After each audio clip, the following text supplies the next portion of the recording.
Baik, jadi untuk sesi diskusi kita hari ini, kita akan lebih banyak belajar terlebih dahulu ya mengenai pengertian-pengertian yang berkenaan dengan apa itu mikrobiologi, apa itu parasitologi, kemudian makhluk hidup yang tergolong ke dalam mikroorganisme itu apa saja, karakteristiknya bagaimana ya.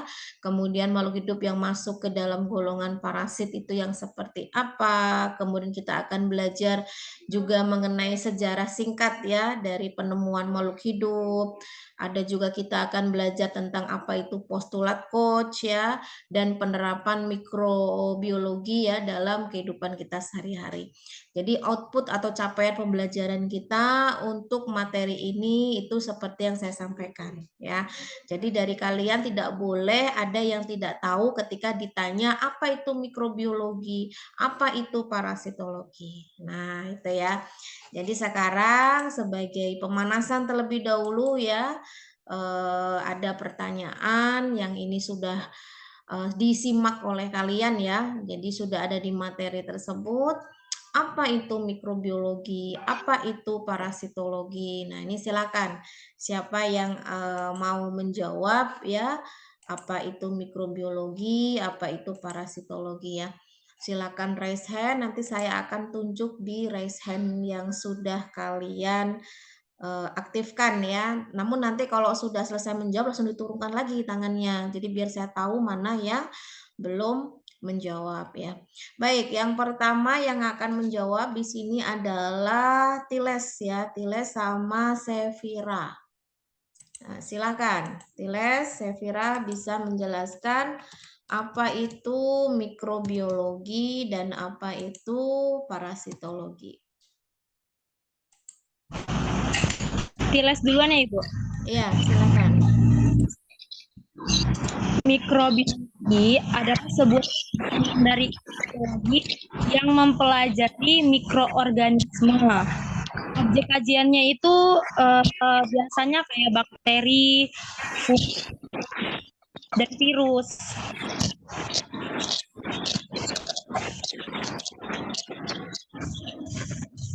Sedangkan kalau parasitologi? Parasitologi adalah ilmu yang apa ya Bu? Mempelajari parasit dan akibatnya yang bersifat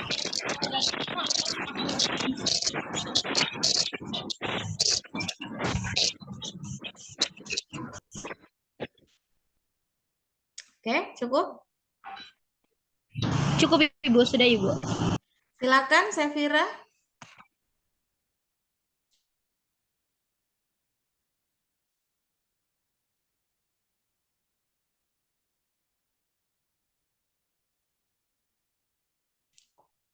Suaranya masih di off kan Sevira? Oh ya maaf Bu. Mikrobiologi itu sebuah cabang dari ilmu biologi yang mempelajari mikroorganisme, yaitu makhluk hidup yang terlalu kecil untuk dapat dilihat mata telanjang manusia. Objek kajian biasanya itu, contohnya itu kayak bakteri, fungi, atau virus yang bisa dilihat dengan mikroskop. Kalau parasitologi itu cabang ilmu biologi yang mempelajari tentang organisme yang bersifat parasit, baik yang bersifat mikroorganisme, contohnya itu protozoa, helminthes, dan arthropoda. Sudah Bu, terima kasih. Baik, harapannya yang lain juga bisa memberikan pengertian ya, artinya dalam hal ini harus bahkan wajib ya bisa memberikan pengertian apa itu mikrobiologi dan apa itu parasitologi. Kenapa ini penting sekali? Karena memang mengingat kedua istilah ini itu berada dalam satu mata kuliah yang sama, yaitu mikrobiologi dan parasitologi. Artinya dalam hal ini kita tidak hanya belajar tentang mikrobiologi saja, tapi juga belajar tentang parasitologi. Nah, secara prinsipnya kalian harus tahu dulu perbedaan keduanya, karena hal ini tidak boleh disamakan, nanti tidak boleh digabung secara pengertiannya. Tetap dalam satu mata kuliah yang sama, tapi untuk pembahasannya itu porsinya berbeda, ya. Ya, meskipun kedua-duanya ini merupakan sama-sama sebagai cabang ilmu biologi, tapi yang dipelajarinya berbeda, kan begitu. Yang mikrobiologi, nah tadi sudah disebutkan ya, yang mikrobiologi itu berarti khusus untuk mempelajari semua jenis mikroorganisme. Apa itu mikroorganisme? Semua makhluk hidup yang ukurannya mikron. Ketika kita ingin melihatnya, kita tidak bisa hanya mengandalkan mata kita tanpa alat bantu. Kita butuh yang namanya mikroskop. Apa saja yang masuk di dalamnya ya? Ada bakteri, ada fungi ya, atau jamur ya. Dalam hal ini ada dua penggolongan ya, kamir dan kapang. Dan ada juga di dalamnya kita belajar tentang virus. Ya, meskipun virus ini secara spesifiknya itu dipelajarinya di materi virologi ya. Karena tentunya ada perbedaan secara prinsip ya antara penggolongan mikroorganisme dan virus. Apa yang membedakan keduanya? Tentunya dalam ini kita bisa lihat dari tipe makhluk hidupnya ya. Kalau mikroorganisme itu adalah makhluk seluler, sedangkan kalau virus itu aseluler, artinya makhluk hidup yang tidak memiliki sel, tapi dia hidup. Nah, itu ya. Kemudian parasitologi. Nah, kalau parasitologi ini tidak melulu tentang mikroorganisme. Ya, kalaupun toh memang ada makhluk hidup yang di dalamnya mikroorganisme, itu pun bukan bakteri. Ya, artinya ada jenis mikroorganisme yang ukurannya lebih besar dari bakteri. Ya, jadi dalam hal ini sama-sama sebagai cabang ilmu biologi yang mempelajari organisme ya, bukan mikroorganisme tapi organisme, artinya mau dia makro maupun dia mikro itu dipelajari di sini, namun keywordnya adalah yang bersifat parasit. Kalau sudah bersifat parasit kan berarti sesuatu yang merugikan. Nanti kita akan belajar semuanya di situ ya. Dari yang mikroorganisme sampai ke makroorganisme. Nah, yang mikroorganisme di sini bukan bakteri ya, tetapi golongan protozoa. Jadi protozoa itu pun kita tidak bisa melihat secara langsung. Kita butuh alat bantu mikroskop untuk melihat meskipun ukurannya lebih besar dibandingkan dengan bakteri. Ya, kemudian ada juga helminthes dan arthropoda. Helminthes itu cacing ya, tapi dalam hal ini cacing yang bersifat parasit. Nah, kita kerucutkan lagi karena kita objeknya adalah manusia, berarti semua organisme yang bersifat parasit yang mengakibatkan berbagai jenis penyakit atau menyebabkan dampak yang buruk ya terhadap kesehatan manusia. Nah, itu nanti kita akan belajar di mata kuliah ini. Jadi capaian pembelajarannya harus jelas ya, artinya kalian harus mampu memahami apa itu mikrobiologi, apa itu parasitologi ya. Jadi kedua pengertian ini tidak boleh tertukar. Jadi kalian harus secara prinsipnya memahami keduanya meskipun kedua bahan atau materi ini berada dalam satu mata kuliah ya. Nah, sekarang ada pertanyaan lagi. Apa itu mikroorganisme? Tadi kita sudah membedakan mikrobiologi dan parasitologi. Nah, sekarang timbullah pertanyaan, apa itu mikroorganisme? Oke. Silahkan di sini siapa yang akan menjawab? Sudah resen atas nama Jessica. Silakan Jessica. Jessica ada? Ada, Bu. Kok suaranya belum masuk ya? Ada, Bu. Oke. Kedengeran tidak, Bu? Iya, silakan.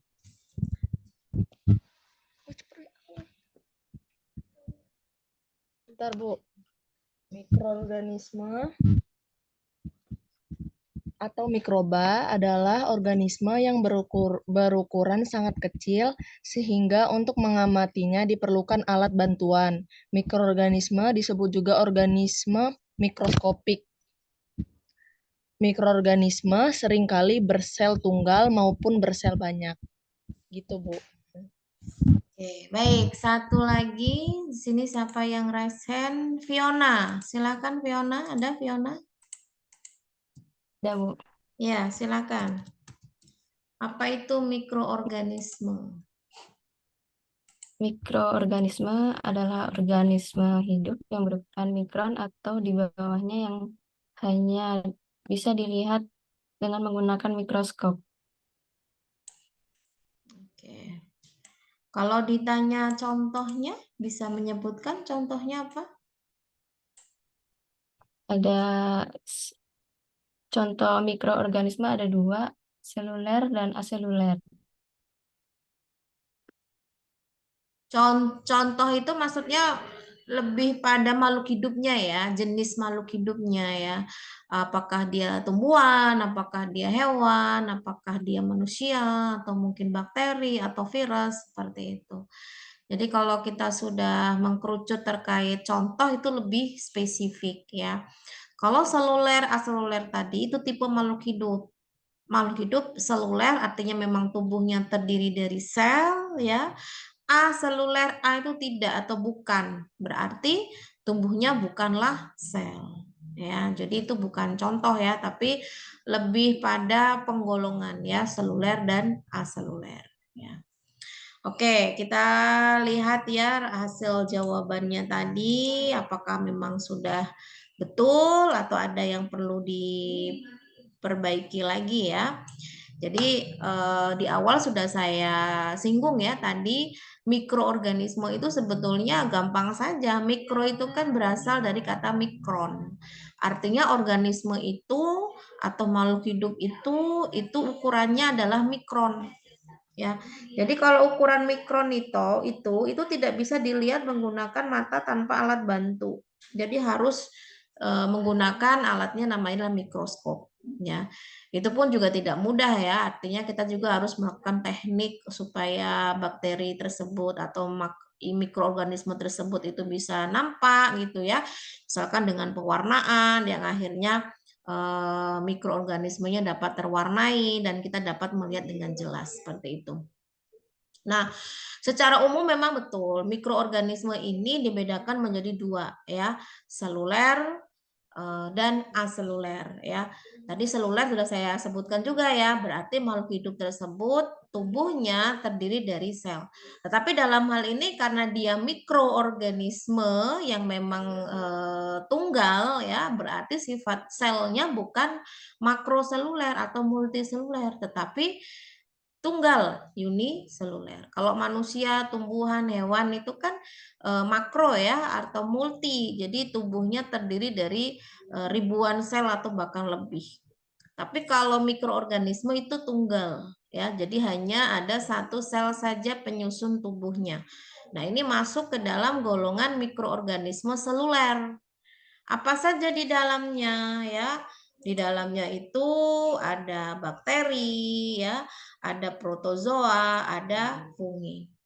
Nah, tadi kalian sudah menyimak pengertian dari mikrobiologi dan parasitologi, begitu. Jelas kalau dia bakteri sama fungi berarti dia dipelajari dalam mikrobiologi. Sedangkan kalau protozoa dipelajari di dalam parasitologi. Ini yang sifatnya mikroorganisme ya. Meskipun tidak semua parasit itu ukurannya mikron.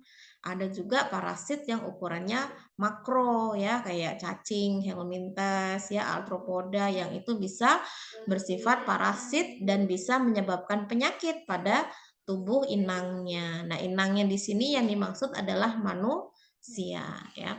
Nah, mikroorganisme yang kedua ini aseluler.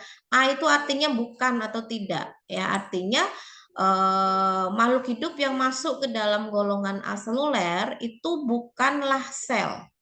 Lah, melainkan apa? Padahal kan ciri makhluk hidup itu kan harus memiliki sel ya. Nah, kalau yang masuk ke dalam seluler aseluler itu ini adalah virus. Jadi virus ini beda dengan bakteri, beda dengan protozoa. Karena struktur tubuhnya juga sangat berbeda. Kalau virus itu bukanlah sel.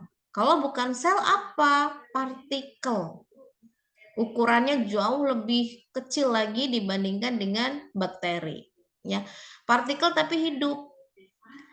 Ya, jadi partikel tapi hidup namun tidak memiliki sel. Ya, kenapa tidak memiliki sel ya? Karena memang virus tidak punya inti sel, tidak punya sitoplasma, tidak punya membran plasma dan lain-lain.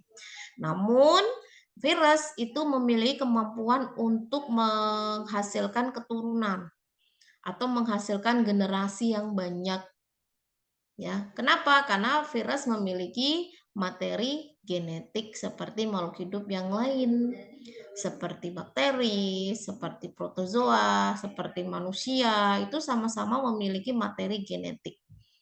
Yang itu terdiri dari DNA atau RNA, ya. Nah, dalam hal ini kan ya kurang lebihnya saya yakin ya kalian pernah mendengar materi-materi genetik penyusun dari suatu makhluk hidup ya.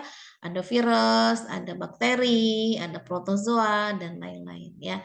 Bahkan virus ini pun juga nanti akan dikategorikan berdasarkan materi genetiknya, apakah dia tipe virus RNA atau tipe virus DNA. Karena semua itu sangat menentukan kemampuan virus tersebut untuk menginfeksi inangnya gitu ya. Jadi memang harus secara prinsip kalian paham apa itu makhluk hidup yang dari golongan seluler, apa makhluk hidup dari golongan aseluler ya. Dalam hal ini diwakilkan oleh virus karena virus ini bukanlah sel ya. Jadi tidak masuk ke dalam golongan seluler ya. Jadi semoga dapat dipahami ya.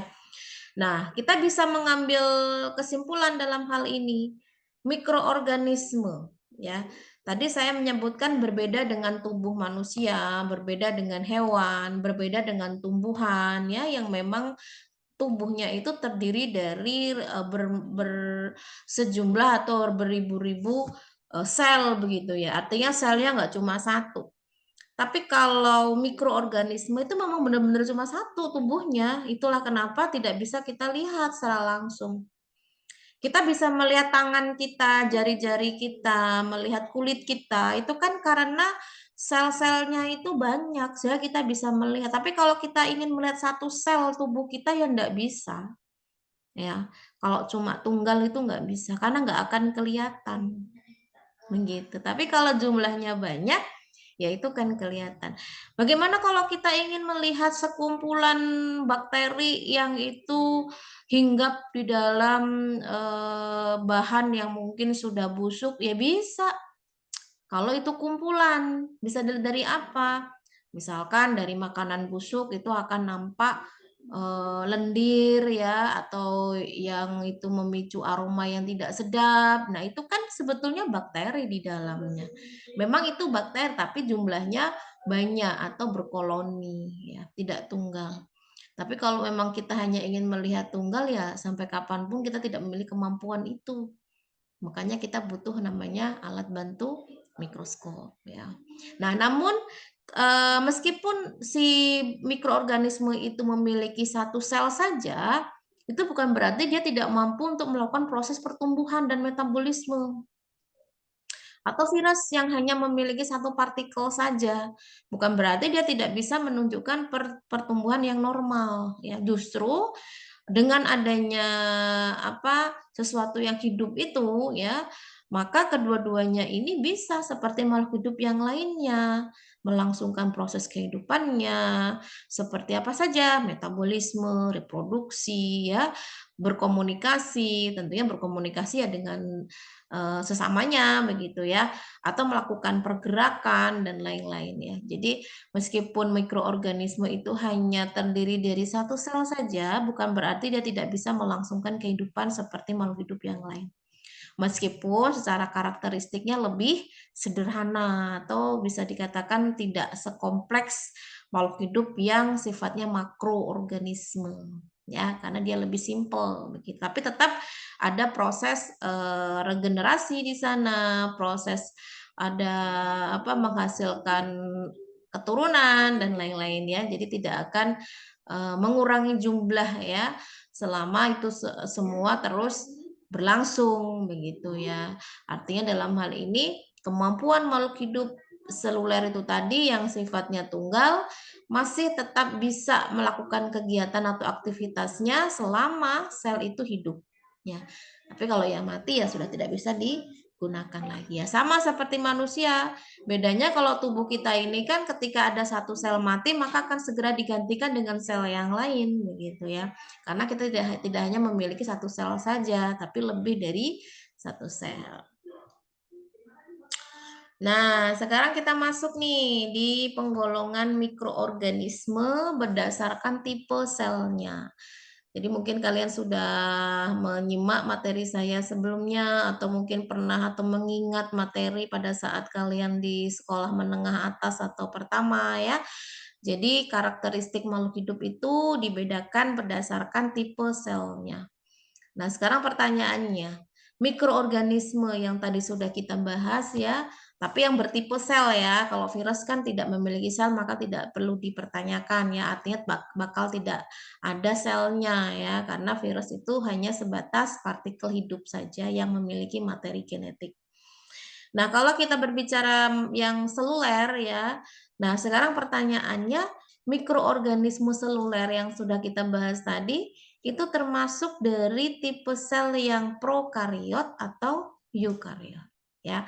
Nah, ini pertanyaan yang mesti dijawab. Namun sebelumnya bagi yang ingin menjawab harus jelaskan dulu perbedaan keduanya apa. Jadi biar tahu kenapa sih mikroorganisme masuk ke prokariot atau kenapa sih mikroorganisme masuk ke eukariot, itu harus jelas. Makanya kita harus tahu dulu kedua istilah ini. Ada prokariot, ada eukariot. Oke, silakan di sini siapa yang akan menjawab dengan pengertiannya serta bisa menentukan apakah mikroorganisme masuk ke dalam prokariot atau eukariot. Oke, di sini sudah raise hand atas nama Saskia sama Dwi Sekar. Oke, silahkan Saskia. Ya, Bu. Sel prokariotik itu struktur yang lebih sederhana ditemukan pada organisme bersel tunggal, tidak memiliki membran inti tetapi memiliki membran plasma, sitoplasma, ribosom, dinding sel, dan mesosom. Sedangkan sel eukariotik itu strukturnya lebih kompleks atau sempurna ditemukan pada makhluk hidup yang bersifat makro, memiliki membran inti, memiliki membran plasma, sitoplasma, ribosom, dinding sel, mitokondria, retikulum, endoplasma, lisosom, badan Golgi, dan badan mikro. Nah, untuk prokariotik itu organismenya itu bakteri, sedangkan eukariotik itu organismenya itu protozoa, fungi, tumbuhan, manusia, dan hewan. Baik, berarti kesimpulannya mikroorganisme masuk yang mana? Prokariot atau eukariot? Prokariot ya, Bu. Ya, prokariot. Oke. Bagaimana, Dwi Sekar? Ya, Bu. Jadi perbedaan sel prokariotik sama eukariotik itu perbedaannya ada di itu, Bu, membran intinya. Kalau sel prokariotik itu tidak memiliki membran inti, sedangkan sel eukariotik itu memiliki sel membran inti. Jadi mikroorganisme itu masuk ke sel prokariotik. Kalau yang sel eukariotik itu makroorganisme seperti tumbuhan, hewan, manusia. Protozoa juga masuk ke sel eukariotik, Bu. Oke, baik. Coba kita lihat ya. Jadi betul tadi yang disampaikan ada perbedaan secara prinsip ya antara tipe sel prokariot dan eukariot ya. Kalau secara strukturnya itu memang lebih sederhana prokariot ya. Dia tidak memiliki membran inti, kemudian ditemukan pada makhluk hidup yang bersel tunggal, ya sudah bisa kejawab ya, berarti mikroorganisme. Sedangkan kalau yang memiliki membran inti di bagian selnya ya, itu masuk ke dalam eukariot yang memang itu banyak dimiliki oleh makhluk hidup yang bersifat makro ya, makroseluler ya. Jadi selnya tidak hanya satu tapi banyak ya, baik itu pada manusia, hewan, tumbuhan, bahkan walaupun itu sifatnya mikroorganisme, ada juga yang tipe selnya itu tidak prokariot, tetapi eukariot, yaitu apa? Protozoa. Jadi protozoa ini juga meskipun dia ukurannya adalah mikron, ya meskipun di atasnya bakteri ya, artinya lebih besar daripada bakteri, tapi dia masuk ke dalam kategori tipe selnya adalah eukariot ya, yang itu banyak ditemukan pada golongan hewan-hewan yang bersifat parasit ya. Artinya dalam hal ini kita bisa memilah-milah ya, mana yang masuk ke dalam mikroorganisme yang itu sifatnya adalah prokariot, mana yang masuk ke dalam mikroorganisme yang sifatnya eukariot ya. Jadi kalau untuk eukariot itu ada yang mikro, ada yang makro. Ya. Kalau yang prokariot itu semuanya adalah mikro. Artinya memang tidak ada makhluk hidup yang ukurannya makro itu masuk ke dalam prokariot ya. Tetapi ada mikroorganisme meskipun dia mikro tetapi dia masuk ke dalam golongan eukariot ya. Jadi dalam hal ini bisa kita pahami ya, jangan sampai tertukar. Nah, ini nanti silakan dibaca lagi ya, dari materi yang sudah saya berikan pun sudah saya jelaskan. Jadi antara prokariot sama eukariot itu memiliki perbedaan-perbedaan dari strukturnya ya, dari tipe selnya, ada yang tunggal, ada yang multi ya, ukurannya. Tadi saya katakan ukuran dari eukariot itu lebih besar, karena kalau dilihat dari ukurannya, kalau yang prokariot ya, ambillah sampel adalah bakteri gitu ya, ukurannya antara 1 sampai 10 mikron. Sedangkan kalau eukariot ya, misalkan protozoa tadi itu ukurannya di atas 10 ya sampai 100 mikron. Jadi ukurannya lebih besar daripada si bakteri yang masuk ke dalam golongan prokariot. Kemudian membran inti ini sudah disebutkan tadi ada dan tidak ada ya. Kalau yang eukariot dia lebih sempurna, dia ada. Kemudian tipe inti sel. Jadi dia kedua-duanya ini kan masuk ke dalam seluler. Artinya di dalam tubuhnya ada selnya. Tapi di bagian intinya itu berbeda. Kalau pada prokariot ya, dia memiliki inti sel, namun namanya bukan nukleus, tapi namanya adalah nukleoid. Sedangkan kalau pada eukariot itu memiliki nukleus atau inti sejati dan seterusnya ya. Jadi nanti silahkan dibaca kembali ya perbedaan antara prokariot sama eukariot. Yang jelas kalau yang prokariot dia jauh lebih sederhana. Bahkan dari kepemilikan organela sel yang memang itu banyak fungsinya di dalam sel itu untuk terus tumbuh dan hidup ya, tidak semuanya memiliki untuk yang prokariot. Yang strip ini tidak ada. Ya, kalau untuk ribosom, dinding sel itu dua-duanya ada ya. Ribosom ini kaitannya untuk proses sintesa protein ya. Tapi kalau untuk mitokondria, retikulum endoplasma, lisosom, badan Golgi, badan mikro ini hanya adanya di eukariot ya. Sedangkan kalau pada prokariot itu enggak ada. Dan itu ya, ini perbedaan yang memang harus dipahami. Nah, organela sel ini tuh sebetulnya apa? Ini adalah komponen penyusun sel yang saya katakan tadi, yang itu sangat menentukan keberlangsungan dari suatu sel untuk terus hidup. Ya, jadi sifatnya dia hidup. Jadi kalau sampai ada hal-hal yang terjadi di dalam organela itu, ya artinya memang kelangsungan hidup sel akan terganggu. Ya, artinya sel akan mengalami kerusakan. Ya. Oke, nah ini sebagai pembanding saja ya. Jadi bagaimana sih kita ini bisa melihat kemampuan mata kita untuk melihat ya. Jadi kalau kita menggunakan hanya mata kita sendiri ya, ini mata kita sendiri nih, kita bisa melihat ukuran meter ya. Artinya kita bisa melihat tubuh manusia tingginya berapa ya. Kita bisa melihat telur ayam, kemudian telur unta, ya ini lebih gede nih telur unta. Kemudian ada telur katak, ya kita masih bisa melihat, ya. Tapi kalau sudah masuk ke telur manusia, ini yang sulit nih. Kenapa? Karena ukurannya sudah di bawah milimeter, yaitu 100 mikrometer. Nah, jangan sampai kita ngaku-ngaku, "Oh, saya bisa kok ngelihat telur manusia." Telur manusia dalam bahasa ininya ovum ya, yang itu dikeluarkan oleh manusia jenis kelamin perempuan ya dalam hal ini. Jadi kita tidak bisa satupun melihat sel ovum yang dikeluarkan ketika tidak dibuahi. Ya, kita tidak mampu melihat itu karena memang ukurannya mikron ya, yaitu 100 mikron.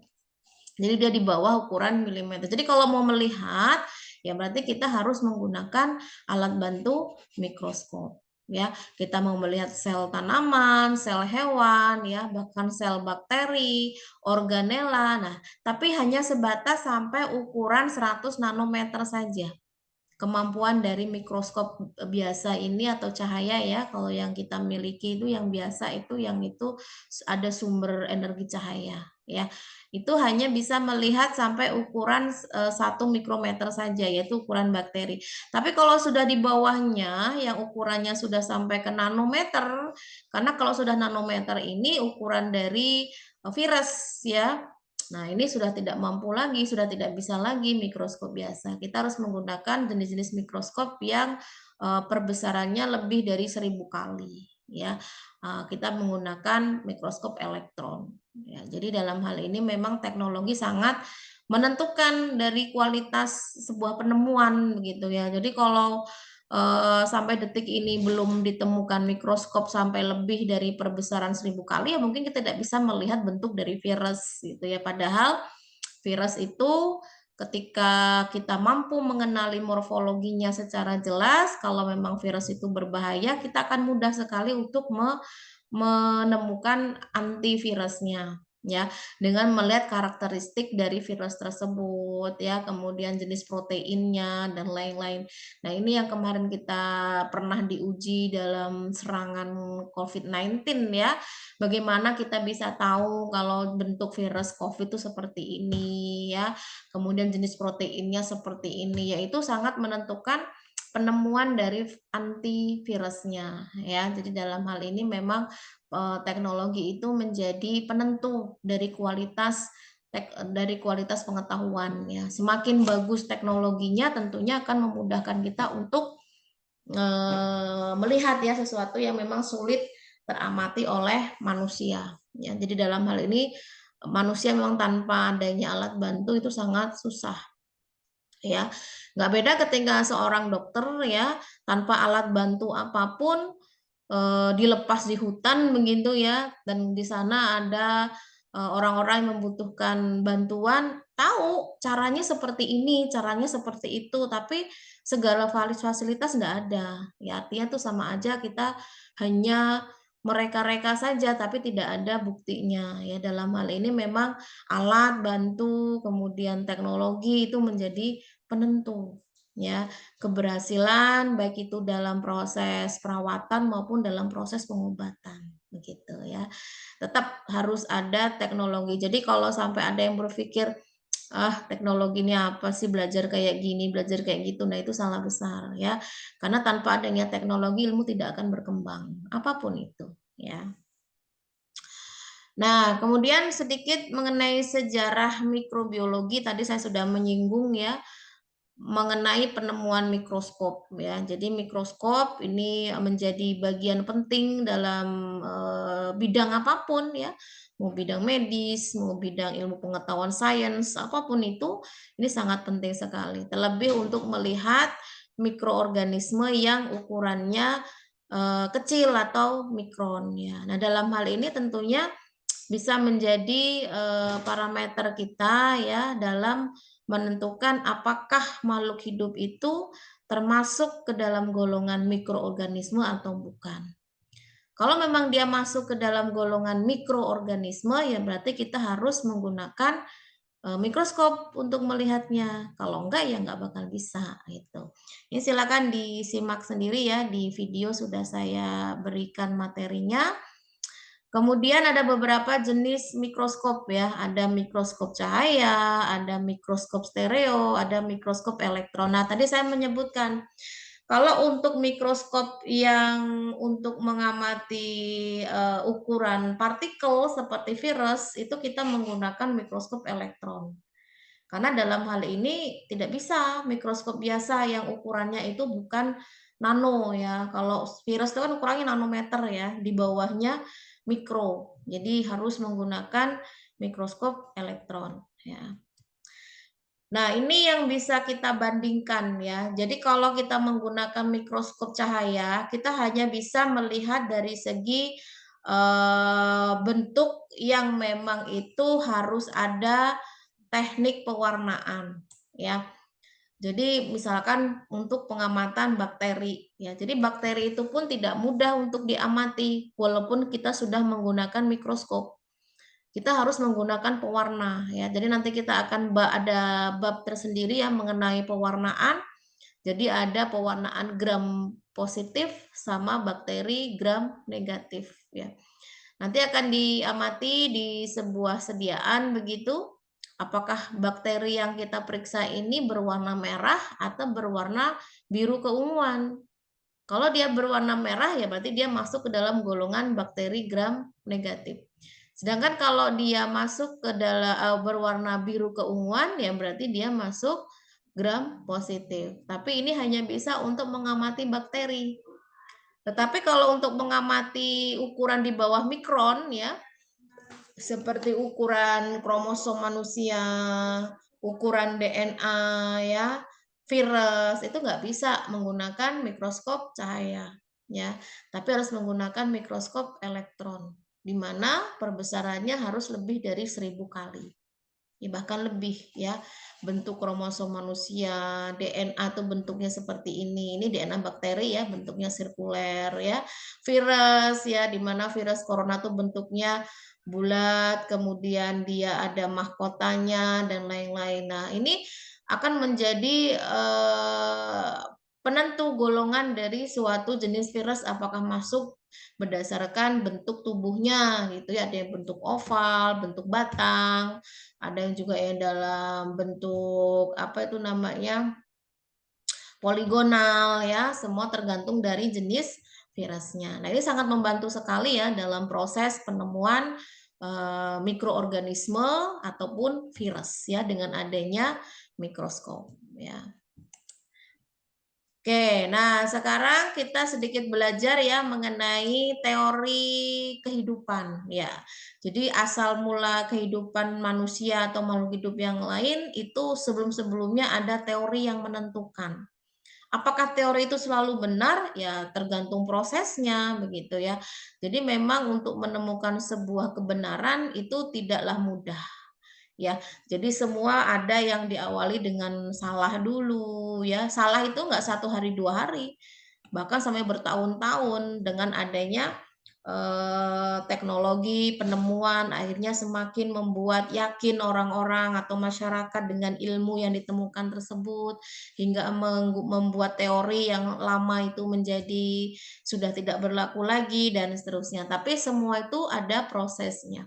Nah, yang pertama asal-usul kehidupan makhluk hidup itu mempercayai ya pada saat itu ya, mempercayai adanya teori generasi spontan.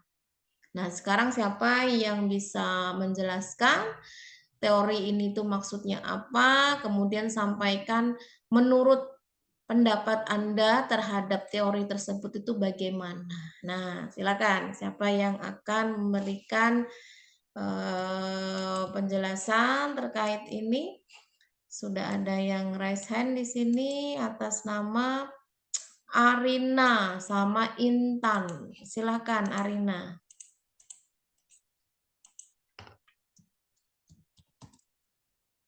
Arina ada? Ada Ibu. Baik, jadi di sini untuk teori generasi spontan itu adalah teori yang dipercaya bahwa makhluk hidup itu muncul secara spontan dari benda mati dan dikenal sebagai teori abiogenesis.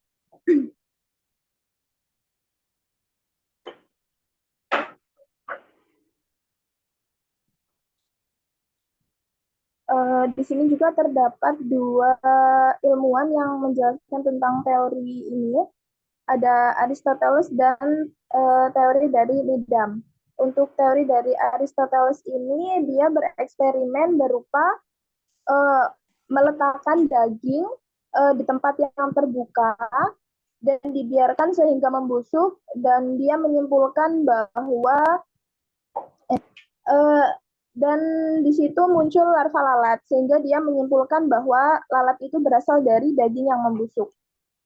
Kemudian yang kedua ada teori Needham, yaitu dia bereksperimen dengan kaldu yang dipanaskan tidak sampai mendidih dan dibiarkan dalam keadaan terbuka.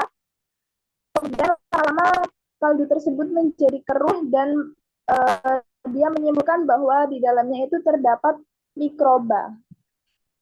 Gitu, Ibu.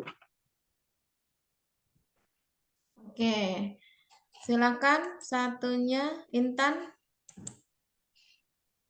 Teori generasi spontan menurut teori Aristoteles yaitu makhluk hidup yang muncul dari benda mati. Kemudian yang kedua menurut teori Needham yaitu kaldu yang dipanaskan tetapi tidak sampai mendidih dan dibiarkan terbuka. Namun keesokan harinya tumbuh mikroba. Oke.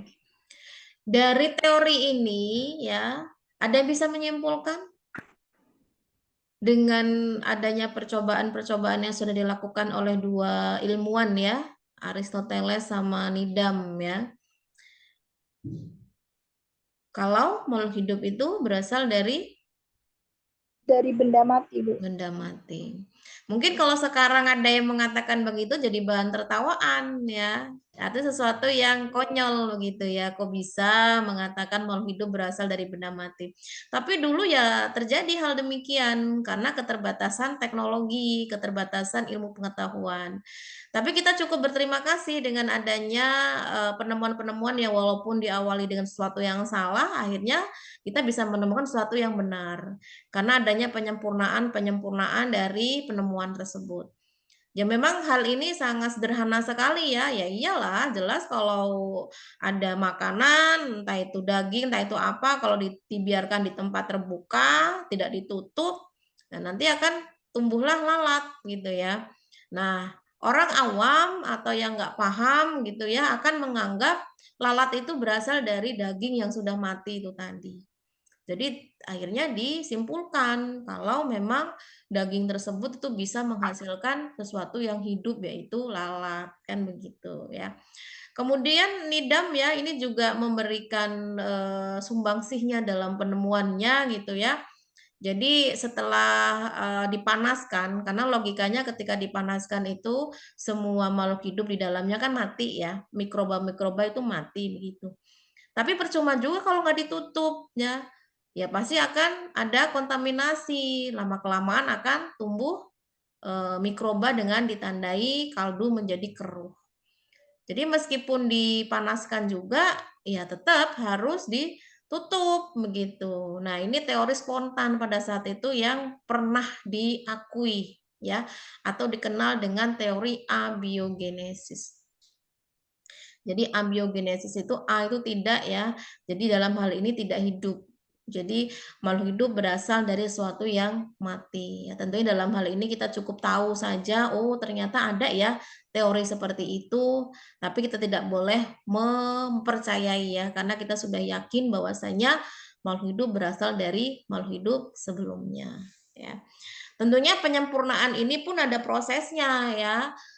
Menuju ke teori biogenesis. Tadi itu kan abiogenesis, ini biogenesis. Berarti makhluk hidup berasal dari makhluk hidup sebelumnya. Ini pun tidak tiba-tiba ketemu dengan kesimpulan akhir, tidak. Ada prosesnya, bahkan ada 5 proses ya. Jadi ada percobaan yang dilakukan oleh Redi ya. Itu pun Francisco Redi ini pun ada percobaan pertama, ada percobaan kedua. Kemudian dilanjutkan penemu dari Lazarus Spallanzani ya. Kemudian Louis Pasteur ke-1 ya dan Louis Pasteur yang kedua. Artinya di sini Louis Pasteur pun juga ada penyempurnaan ya. Jadi penemuan yang pertama dan penemuan yang kedua. Nah, baru nanti kita bisa simpulkan. makhluk hidup itu berasal dari makhluk hidup sebelumnya, ya. Baik, silakan di sini siapa yang akan memberikan jawaban, ya. Jelaskan teori generasi biogenesis. Ini sudah ada 5 kolom. Jadi apa namanya? Siapa yang akan menjawab itu sesuai dengan urutan saja, ya. Saya butuh di sini ada 5 mahasiswa. Yang raise hand baru 3, ya. Ada Valen. Valen ada? Ya, Bu. Oke, ada Valen, kemudian ada Setia Nurul.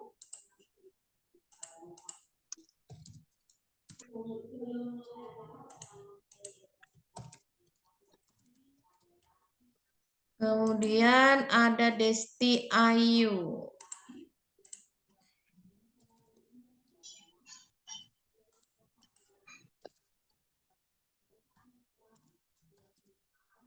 Terus ada Santi Maharani.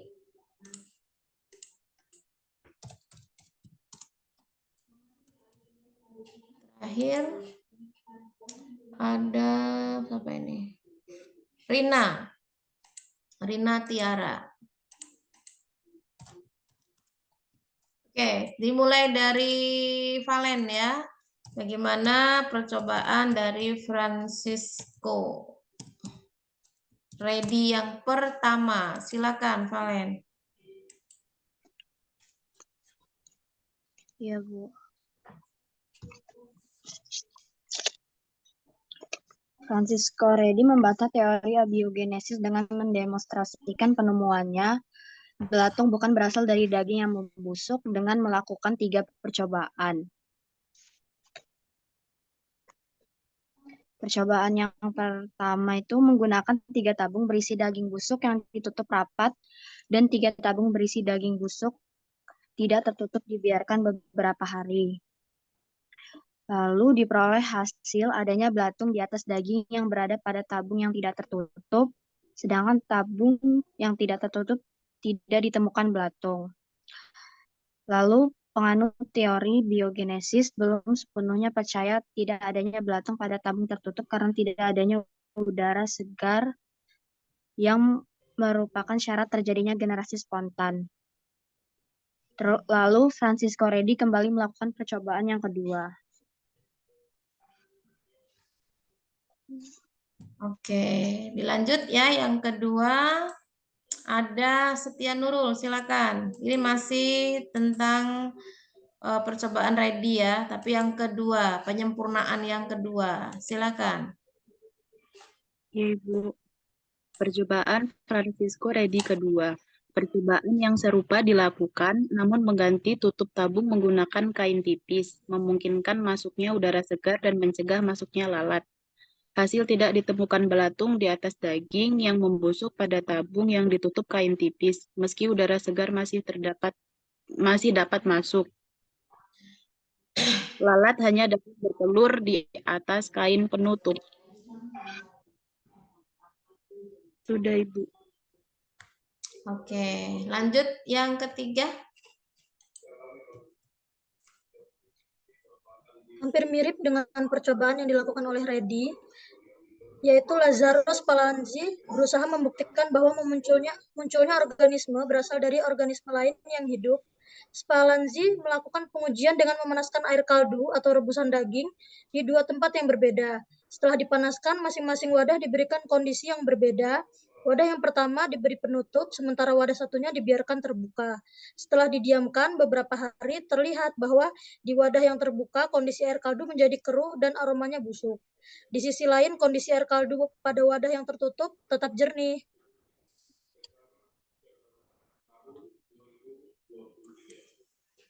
Oke.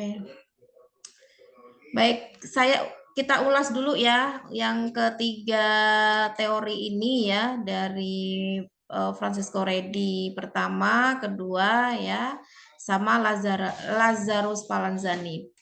Jadi simpel banget nih ya untuk uji coba yang pertama yang dilakukan ya. Jadi daging ya sama-sama dimasukkan ke dalam toples yang tertutup, tiga-tiganya tertutup rapat ya. Yang satunya terbuka. Jelas setelah dibiarkan beberapa hari, ini yang tertutup tadi tidak ada belatung, tidak ada lalat dan sejenisnya. Ya. Nah, kemudian kalau yang terbuka, ini dalam waktu beberapa hari saja sudah muncul larva dan lalatnya. Itu ya. Ini yang pertama. Ya. Dari teori biogenesis ini sebetulnya kita bisa melihat kesimpulan. Kalau seandainya kita percaya dengan teori abiogenesis, mau dia ditutup maupun dia dibuka, tetapkan ya daging itu akan tumbuh larva kalau memang dia berasal dari benda mati.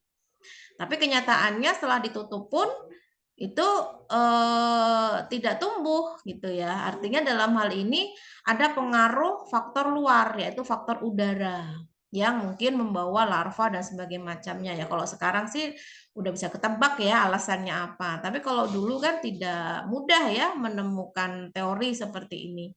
Jadi harus ada penjelasan-penjelasan yang apa ya bisa membuat orang itu menjadi percaya begitu ya.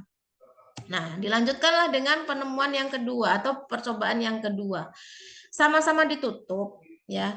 Tapi ditutupnya satunya pakai kertas atau kain kasa yang ada pori-porinya tipis gitu ya. Nah, sekarang kalau memang betul-betul teori yang mengatakan ditutup itu pasti tidak tumbuh tidak tumbuh larva atau tidak tumbuh lalat ya. Harusnya yang ditutup kasa ini juga tidak akan tumbuh larva atau lalat itu tadi. Tapi ternyata tumbuh ya. Ya sekarang sudah tahu alasannya kenapa. Ya iyalah, kan udaranya bisa masuk melalui pori-pori kain kasa kan begitu kalau sekarang. Kalau dulu nggak bisa kita menyebutkan penjelasan secara seperti itu ya. Jadi harus berproses gitu ya. Jadi karena dia ditutup dengan kain kasa yang tipis, masih ada udara yang bisa masuk, akhirnya bisa memberikan peluang untuk tumbuh si larva dan lalat itu tadi. Sedangkan yang sama sekali ditutup itu tidak tumbuh. Nah, ini untuk yang percobaan yang kedua. Terus yang ketiga, kita sudah menggunakan teknologi ya, menggunakan pemanasan di sini ya. Nah, dalam hal ini pemanasan dilakukan yaitu tadi untuk membunuh mikroba-mikroba atau makhluk hidup yang tidak tahan dengan panas. Ya. Tapi di sini kita bisa mengambil dua perlakuan ya. Pertama, sama-sama dipanaskan, tetapi yang satu setelah dipanaskan wadahnya biarkan terbuka, yang satu wadahnya dibiarkan tertutup. Ya, kalau sekarang udah bisa ditebak yang mana yang bisa lebih awet lama tanpa adanya kekeruhan atau tumbuh mikroba. Yang jelas yang ditutup gitu. Artinya tidak ada akses udara yang mungkin itu membawa makhluk hidup yang tidak bisa kelihatan ya, yang itu bisa masuk ke dalam kaldu tersebut akhirnya bisa menyebabkan keruh dengan adanya aktivitas mikroba di sana. Ya. Nah, dalam hal ini memang perlu sekali kita pahami, oh ternyata makhluk hidup itu tidak akan pernah muncul atau pernah ada berasal dari makhluk mati, bukan makhluk ya, benda mati begitu. Jadi nggak akan mungkin kaldu itu bisa menghasilkan bakteri. Tidak akan mungkin daging tadi menghasilkan larva tanpa adanya kemungkinan pengaruh dari udara luar ya, yang itu mungkin secara mata kita tidak bisa melihat, tapi setelah tumbuh larva adanya kekeruhan baru terlihat, oh iya ini akibat adanya akses udara yang bisa masuk ya. Nah itu 1, 2, 3. Nah sekarang yang Lazarus Spallanzani ya yang ini ya. Nah yang terakhir ya ada 1 dan 2 itu terkait penemuan yang menyempurnakan dari biogenesis, yaitu dari percobaan Louis Pasteur ya. Silakan tadi yang akan menjawab terkait percobaan Louis Pasteur, Santi Maharani dan Rina Tiara ya. Saya tampilkan gambarnya. Mungkin di sini bisa kalian jelaskan dari percobaan Louis Pasteur yang pertama. Silakan. Santi dulu ya, Bu? Ya, silakan tadi sesuai urutannya. Dari percobaan Louis Pasteur mendemonstrasikan melalui percobaan menggunakan lampu angsa, pertama-tama kaldu direbus hingga mendidih, kemudian didiamkan. Setelah beberapa hari, kaldu tetap jernih dan tidak mengandung mikroorganisme. Pada tahun 1861,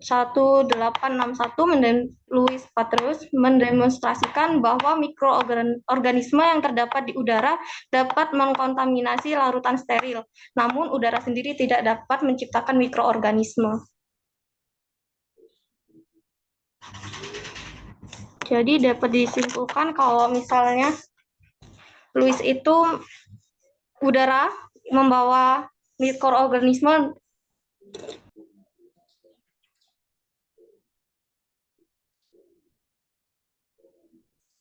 Ya.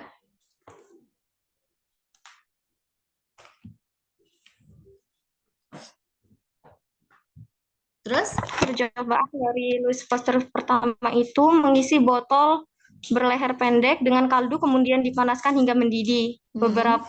Hingga beberapa hari dibiarkan terbuka dan yang satunya lagi dibiarkan dengan keadaan tertutup setelah mendidih. Hasilnya, kaldu dalam botol terbuka banyak ditemukan kontaminasi mikroba, sedangkan yang tertutup tidak.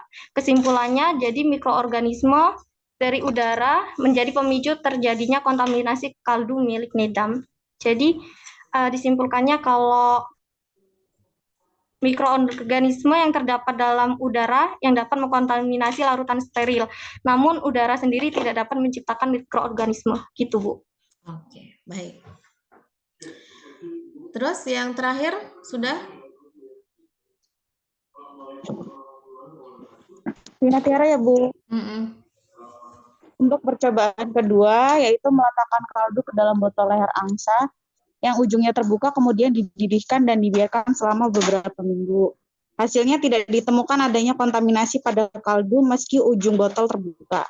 Kesimpulannya, udara masih bisa masuk ke dalam botol, namun mikroorganisme yang terbawa oleh udara tersebut terperangkap ke bagian lengkungan tabungan menyerupai huruf S.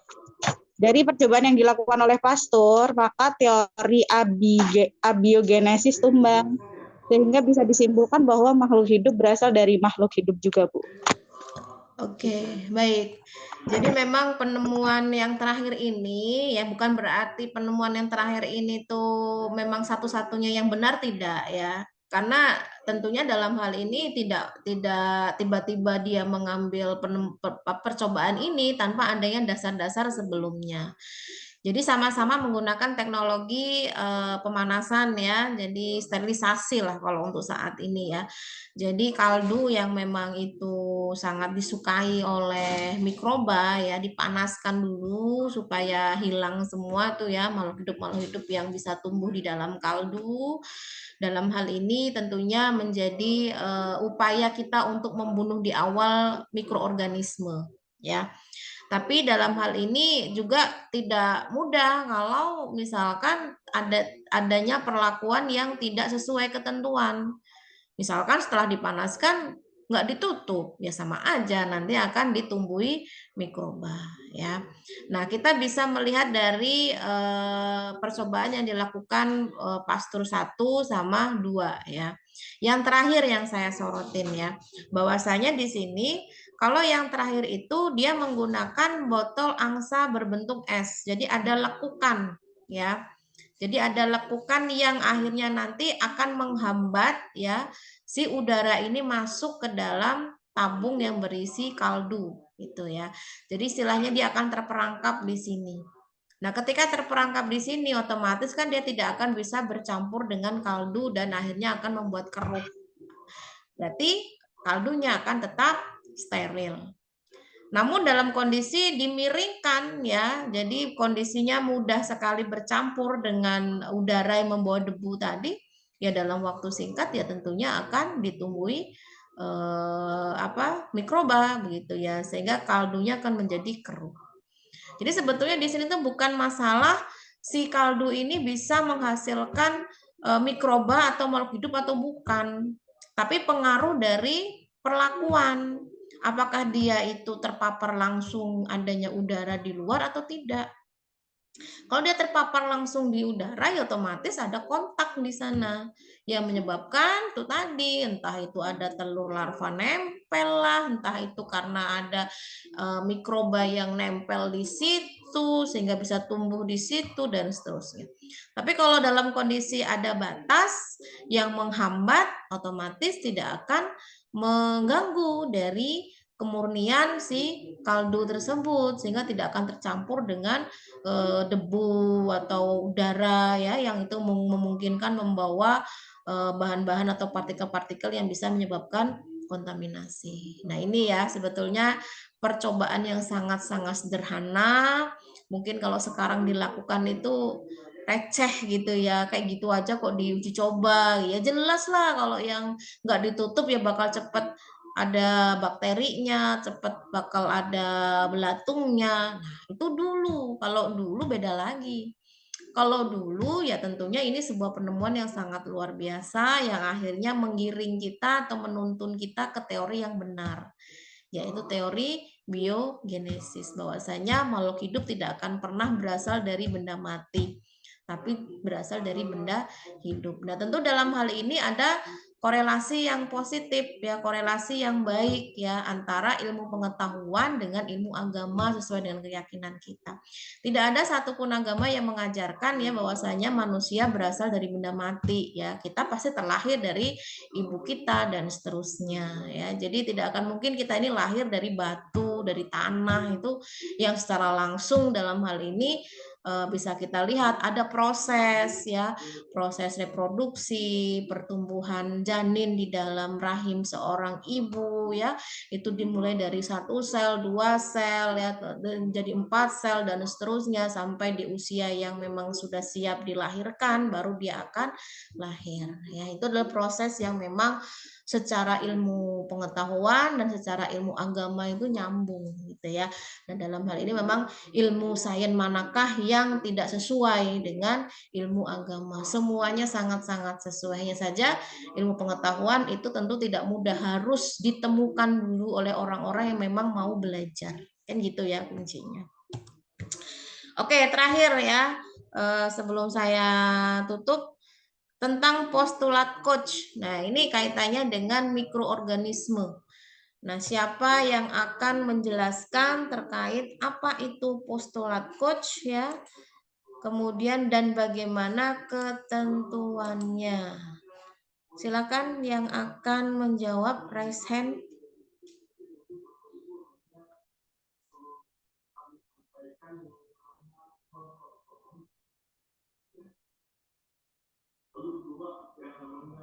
Silakan. Ini Rina mau jawab lagi. Oh, ada Mia. Silakan Mia. Mia ada Mia?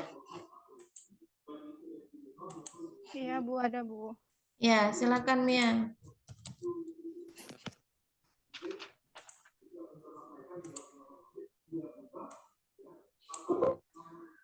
Jadi postulat Koch itu dicetuskan oleh Robert Koch, yaitu Bapak Bakteriologi. Ini membuktikan tentang teori-teori penyebab penyakit.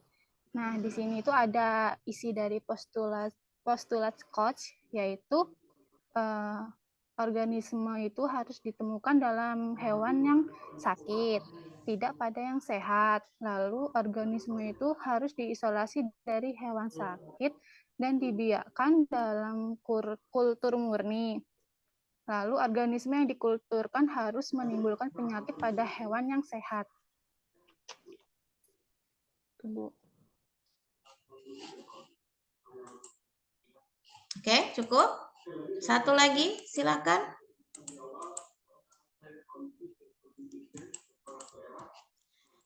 Ada Arif Nugroho, silakan Arif Nugroho.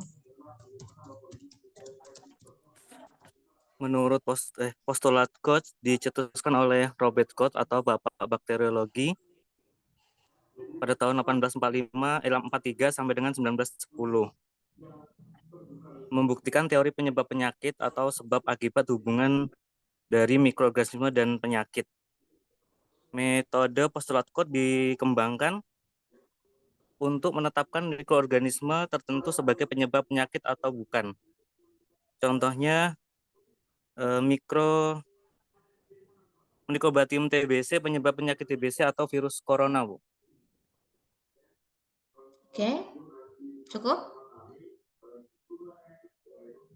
Baik. Perlu sekali kita belajar tentang postulat Koch ya. Jadi postulat Koch ini kalau dilihat dari sejarahnya memang kenapa ada istilah Koch, karena yang menemukan adalah Bapak Robert Koch gitu ya. Yang memang ini dikenal sebagai Bapak bakteriologi. Karena kita nggak akan sembarangan menyebutkan suatu teori penyebab penyakit tanpa adanya kejelasan ya. Penyakit TBC disebabkan karena tuberkulosis. Ya, tidak bisa kita menyebutkan begitu tanpa adanya dasarnya ya. Makanya penting sekali postulat Koch ini dicetuskan. Karena dengan adanya metode yang kita kembangkan ya, akhirnya kita bisa tahu oh benar. Kalau bakteri X ini memang penyebab penyakit A misalkan ya. Jangan hanya satu orang saja yang yang bisa menunjukkan itu. Kalau di orang yang lain tidak. Nah, itu tidak bisa. Jadi mau dia menginfeksi orang A, orang B, orang C itu akan menunjukkan gejala yang sama. Ya, jadi dalam hal ini memang kita harus membuktikan teori penyebab suatu penyakit karena adanya hubungan antara mikroorganisme dan penyakit tersebut, ya. Nah, jadi ada beberapa hal yang diperhatikan di sini. Satu, mikroba penyakit, ya, penyebab penyakit apapun itu harus ada pada individu yang sakit. Dan di orang normal nggak ada. Ya kalau orang sakit, orang normal ada juga ya agak aneh nih ya. Berarti penyebab penyakitnya bukan itu gitu ya. Kenapa kok orang yang normal nggak sakit sedangkan ada bakteri tersebut gitu kan. Yang kedua, mikroba penyebab penyakit ini ya yang menyebabkan penyakit ini harus dapat diisolasi dan dapat dibiakkan secara murni. Kita bisa mengambil mikroba yang itu ada di dalam tubuh makhluk hidup tersebut. Ya, entah itu diambil sampel dari darah, kita ambil sampelnya, kita identifikasi, kita tumbuhkan mikrobanya, itu ada jelas ya. Ketiga, mikroba yang itu dari biakan yang sudah dimurnikan, murni itu artinya memang tunggal ya, tidak bercampur dengan yang lainnya. Itu kalau misalkan diinfeksikan ke makhluk hidup yang lain, ya jangan sampai ini terjadi ya, jahat banget ya. Itu bisa menular, artinya bisa menimbulkan gejala yang sama. Ya. Nah, kemudian kalau kita mengambil sampel dari orang yang tertular itu tadi, itu ketika diuji lab, ya hasilnya juga sama. Jadi kayak estafet gitu ya. Nah, itu jelas penyebabnya itu. Misal terutama yang bisa diamati jenis penyakit menular ya, itu mudah sekali diamati. Atau kalau virus ya kemarin inilah ya yang kita dihebohkan dengan COVID-19 itu. Jadi seseorang yang bisa terinfeksi virus ketika virus itu pindah ke orang lain itu akan menunjukkan gejala yang sama. Ya kalaupun toh memang ada improvisasi ya itu istilahnya sesuai dengan seseorang tersebut ya, ada perbedaan gitu ya. Nah, dalam hal ini tentu kita bisa mengambil kesimpulan, oh ternyata memang virus corona inilah yang menyebabkan penyakit yang menunjukkan gejala yang sama itu tadi, ya. Nah, di sini kita bisa lihat dari gambar, ya. Jadi kalau misalkan yang diambil itu adalah hewan uji, ya, hewan uji tikus atau mencit yang biasa digunakan untuk proses penelitian, ya. Di sini adalah hewan yang sehat. Nah, ketika hewan yang sehat ini diamati sel darahnya, ya normal. Karena darah yang normal tidak akan ada mikrobanya, ya. Atau tidak akan ada bakterinya atau virusnya tuh nggak ada. Pokoknya bebas dari bahan-bahan asing ya yang sudah disebutkan tadi. Nah, sedangkan kalau organisme yang sakit, ya itu ketika diamati menggunakan mikroskop itu akan ada bakteri di sana ya yang masuk ke dalam si darah tersebut. Nah, ketika masing-masing darah ini dikulturkan ya kosong kalau yang memang normal itu tadi nggak ada satupun mikroorganisme yang tumbuh di sini. Beda dengan yang memang sakit tadi. ketika diambil sampelnya, ditumbuhkan di kultur ya bahasanya ya, di kultur atau dipindahkan ke media, ditumbuhkan ke media tertentu, ya tumbuh mikroba penyebab penyakit sakit ini tadi gitu. Nah, ketika ini diinfeksikan atau diinjeksikan ke hewan yang sehat yang menjadi sakit. Nah, ketika hewan sakit ini diambil darahnya, dikulturkan, ya akan menunjukkan identitas yang sama, penyebab penyakit sebelumnya. Nah, ini sudah dapat disimpulkan kalau bakteri ini menyebabkan penyakit pada hewan uji. Baru bisa kita simpulkan demikian. Tapi kalau semisal ini diamati bakteri ya, terus dikulturkan, terus kulturnya ini diinjeksikan ke hewan uji, ternyata masih tetap aja sehat. Nah, ini belum tentu bisa disimpulkan kalau bakteri yang sudah kita kulturkan tadi itu menyebabkan penyakit pada hewan uji. Jadi memang harus mikroba yang memang penyebab penyakit itu harus berasal dari hewan yang sudah sakit ya. Sedangkan yang sehat tidak ada. Itu poin yang pertama. Kemudian ketika itu diisolasikan atau dikulturkan ya, itu akan terbukti kalau memang di dalam tubuh si hewan uji itu ada mikroba. Kita identifikasi mikrobanya, lalu kultur murninya kita infeksikan lagi ke hewan yang sehat yang menjadi sakit dan seterusnya. Ya, jadi ini adalah teori dari postulat Koch yang kita tidak boleh sembarangan menentukan suatu mikroba itu menjadi penyebab penyakit atau bukan. Kalau tidak ada data-data yang mendukung kalau memang betul itu adalah penyebab penyakitnya. Tapi kalau yang sudah sekarang ini sudah banyak terjadi, ya misalkan kita tahu nih Mycobacterium tuberculosis penyebab TBC, ya nggak perlu lagi kita uji coba karena memang sudah jelas, sudah ada datanya dan memang sudah ditetapkan kalau TBC itu disebabkan oleh tuberkulosis, Mycobacterium tuberculosis ya.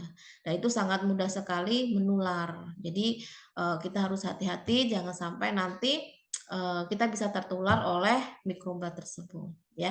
Atau kalau misalkan itu virus ya sama, kita tidak boleh tertular oleh virus tersebut karena pastinya ketika masuk dalam tubuh kita lalu tubuh kita itu imunnya tidak bagus, tidak baik, ya kita akan menunjukkan gejala yang sama ya. Itu berkenaan dengan postulat Koch. Jadi paling tidak kalian bisa memahami dari gambar yang sudah saya tampilkan ini, dari hewan yang sehat dan hewan yang sakit itu harus ada perbedaan ya. Tidak boleh ketika hewan sakitnya ada mikrobanya, hewan sehat pun juga ada mikrobanya. Nah, ini mikroba yang sama atau berbeda ini. Nah, itu perlu ditelaah lebih lanjut. Jadi kalau belum ada data itu kita tidak boleh mengklaim kalau suatu mikroba itu menyebabkan penyakit terhadap hewan tersebut kalau belum jelas ya. Makanya kita butuh yang namanya postulat Koch. Oke, mungkin itu ya untuk sesi diskusi kita hari ini ya. Semoga bisa dipahami. Kalau memang belum paham ya silakan dibaca lagi. Pesan saya mata kuliah yang sifatnya masih bisa dipelajari, masih bisa dipahami sendiri, tidak perlu pusing, tidak perlu harus mikir keras, upayakan harus maksimal ya. Artinya maksimal di sini untuk mendapatkan hasil itu harus A. Ya, kenapa? Karena dengan begitu akan membantu mata kuliah yang lain yang memang sekiranya kalian menyadari lemah ya. Kalau mata kuliah yang masih bisa dibaca, masih bisa dihafal, masih bisa dipahami tanpa harus adanya usaha keras kan sayang kalau nggak dapat A ya. Contohnya mikrobiologi ini kan sebetulnya sambil merem aja kalian bisa gitu ya. Yang penting baca dulu gitu ya. Artinya dalam hal ini bukan sesuatu yang sulit. Ya, yang penting kalian mau belajar, mau mempelajari dan mau membaca, kuncinya itu saja. Ya, jangan sampai nanti mata kuliah yang sekiranya bisa mendapat A, malah nggak lulus, malah dapat C. Nah, itu kan akhirnya malah membuat nilai-nilai yang lain ikut runtuh gitu ya. Jangan sampai nanti itu terjadi. Ya, kalau saya sih pesannya mengenai nilai ya.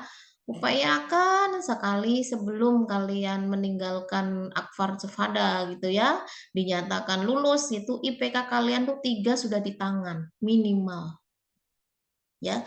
Janganlah di bawah 3 ya. Minimal itu 3. Ya, jadi dalam hal ini tidak boleh juga kita terlalu alah buat apa sih IPK? Ya ada kalanya nanti itu IPK menjadi bagian yang memang harus diseleksi. Ketika semuanya itu memiliki kualifikasi yang sama. Akhirnya mungkin bagi yang memilih atau menyeleksi, ya pasti ada poin-poin yang memang harus diselipkan. Akhirnya mengeliminasi yang lain-lain yang tidak sesuai. Ya, IPK itu akan masih tetap menjadi faktor seleksi ya. Jadi jangan sampai gara-gara itu kalian tidak bisa masuk ke dalam kategori yang diinginkan ya. Makanya saya katakan amannya paling tidak IPK 3 itu sudah di tangan sebelum kalian dinyatakan lulus ya dari kampus. Masih banyak kesempatan, tapi itu tadi kalau kelas khusus dirasa memang cukup hanya 4 semester, ya 4 semester saja, nggak usah lebih. Sisanya mah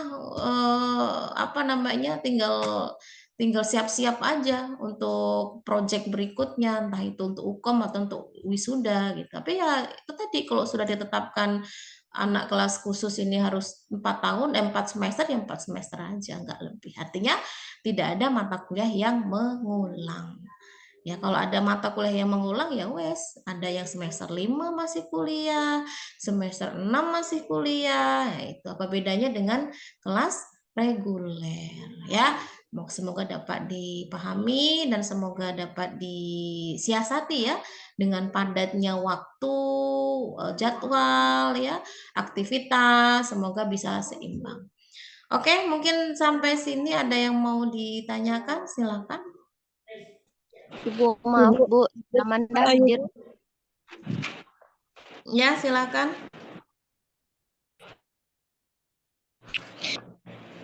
Bu Dwi Sekarayu izin bertanya ya Bu. Itu kan yang di video yang Ibu share kemarin itu ada peran mikroorganisme farmasi dan kesehatan ya Bu. Itu yang menghasilkan enzim dan insulin belum dijelasin Bu. Iya, harusnya di ini ya, tapi karena waktunya sudah habis, bisa kalian simak saja. Tapi kalau ada hal yang memang belum paham, boleh ditanyakan. Atau memang ada yang belum paham terkait itu?